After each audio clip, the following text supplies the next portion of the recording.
Good morning. Ito po ang tamang kasuotan ng paglinis ng room gamit ang ating Personal Protective Equipment or PPE.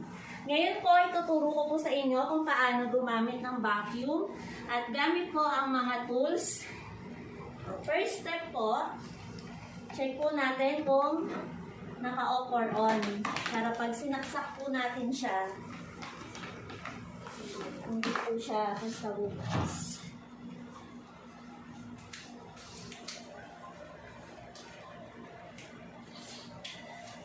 So, ito po yung mga tools ng vacuum. Ito po yung flexible hose. Ito po yung pre-vise. Yung pre-vise po, ginagamit po to sa mga sulok-sulok or pang-agyo. At ito pong mattress nozzle or upholstery nozzle. Ginagamit po siya sa bed or sa sofa. At ito naman pong floor. Ginagamit po siya sa floor or sa carpet. Floor brush. At ito naman po yung dusting brush. Pwede po natin siyang gamitin sa mga window at saka po sa mga furniture. Pero pag gagamit po tayo sa furniture, kailangan po ingat kasi medyo matalas. At ito naman po yung extension hole or tube na pwede nating gamitin pag hindi po natin abot yung paggagamitan natin. So, first po,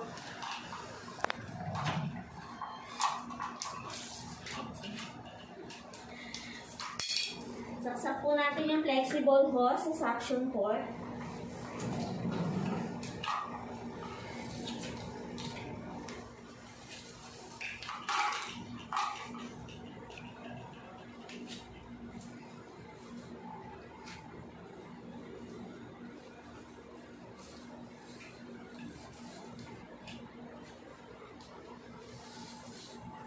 So, gagamit po tayo ng pre-vise. Dito na lang po natin gamitin sa wall pang-agyo.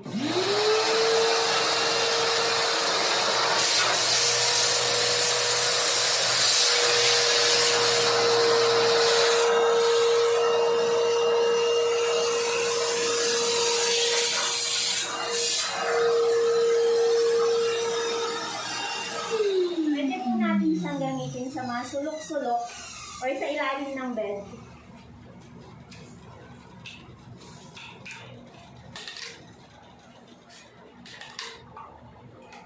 Gagamit po tayo ng mattress or upholstery nozzle. Gagamitin po natin siya sa bed.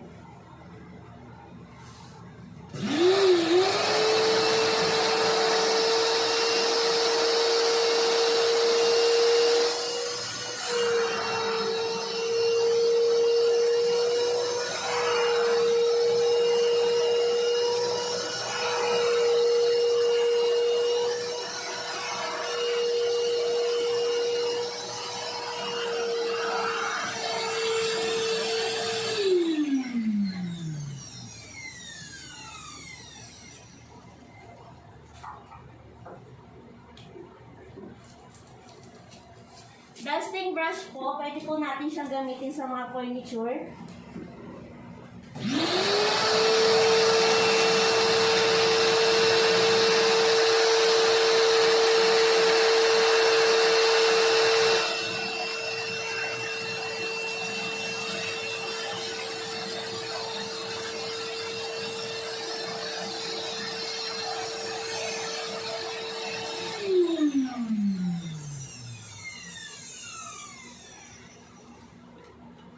At ang last po, gagamitin po natin yung floor brush. Pwede po siya sa floor or sa carpet.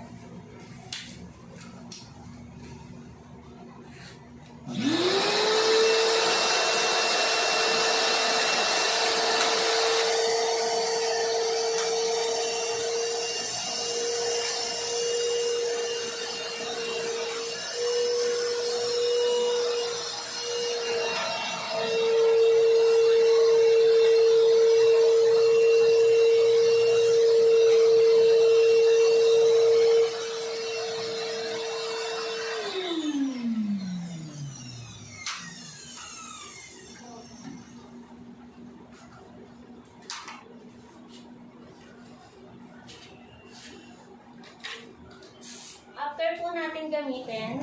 Tanggalin na po natin yung flexible hose. At i-unplug na po natin yung vacuum. So, ayan na po guys. Ganyan po ang tamang proper or paggamit ng vacuum. Maraming salamat po.